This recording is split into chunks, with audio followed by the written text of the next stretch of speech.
Okay, here are some examples of how to use the product rule to find derivatives of functions.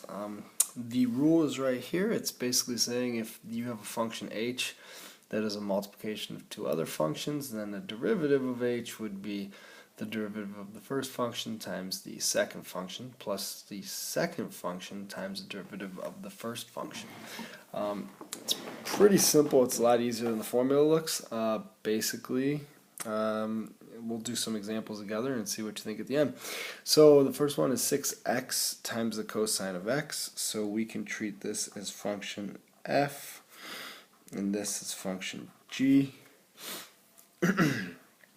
And we are going to find y prime by doing f prime g plus f g prime. What that's going to look like is basically find the derivative of 6x, and then g would be cosine of x, that's not going to change, and then leave the first function alone, which is 6x, and find the derivative of function g, which is cosine of x, and that derivative is going to be negative sine of x. And the last thing you have to do is simply simplify it. So you get 6 cosine of x. 6x times negative sine x is negative 6x sine of x. And that's finished. It's that easy. And then we're going to do two more examples. The last one being a little bit different than that, but the next one is going to be this derivative here. We have not learned our chain rule yet. So what I do need to say is to use this right now, we need to make sure the coefficients of x are 1, and they are. Otherwise, we'd have a little bit of trouble here, and we'll talk about that when we talk about chain rule. But basically, this is going to be function f. This is function g, and we're going to follow the same routine. So the derivative of f prime, f prime would be. I'm sorry, I should probably write this. I'm going to write it a little bit different this time. We're going to write dy over dx. Okay. That's another way to say y prime. Just showing you different things you'll see. So the derivative of this one only will be, basically this is power rule, we'll slide the 2 to the front, leave the x plus 8 alone, and then subtract 1 from there. So 2 times x plus 8. We will leave function g alone. So we'll get that. Then we'll do the opposite. We will leave function f alone. And now we'll slide we'll find the derivative of g. So we'll slide the 3 to the front. I'm going to put it right here. And then we'll leave x minus 4 alone, and we'll subtract 1 from there, and we will get 2. And I'm going to leave it at that. If you really wanted to get one problem, you could actually expand all this out and simplify at the end, but that right there is the derivative.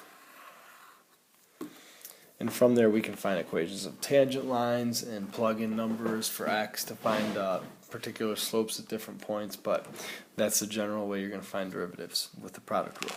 Now the last one's a little bit different. It's a little bit of an application, and this one I'm telling you that h of x equals f of x times g of x. Determine the derivative at 3. So you're given a chart of values here. You don't know the equation. You would never be expected to find the equation off of this. What you're going to do is use the information available to determine that. So what you're going to do first is write down the formula for h prime of x, which is going to be f prime of x g of x plus f of x g prime of x. So when we're doing h prime of 3, it's going to be the same thing, except we're putting 3's in for those x's.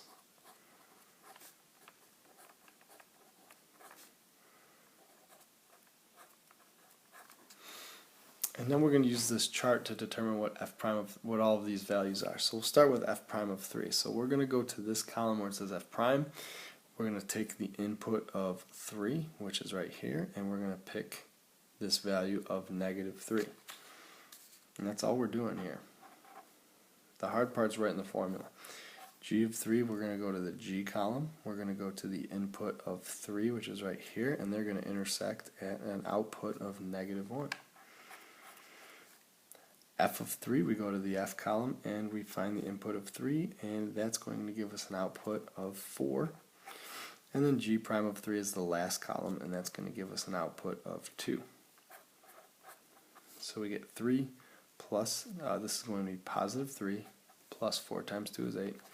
We're going to get an answer of 11. So h prime of 3 is 11.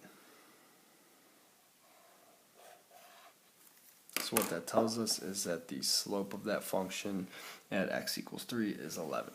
And that's it. That's product rule. And yeah, that was pretty awesome, wasn't it? See you later.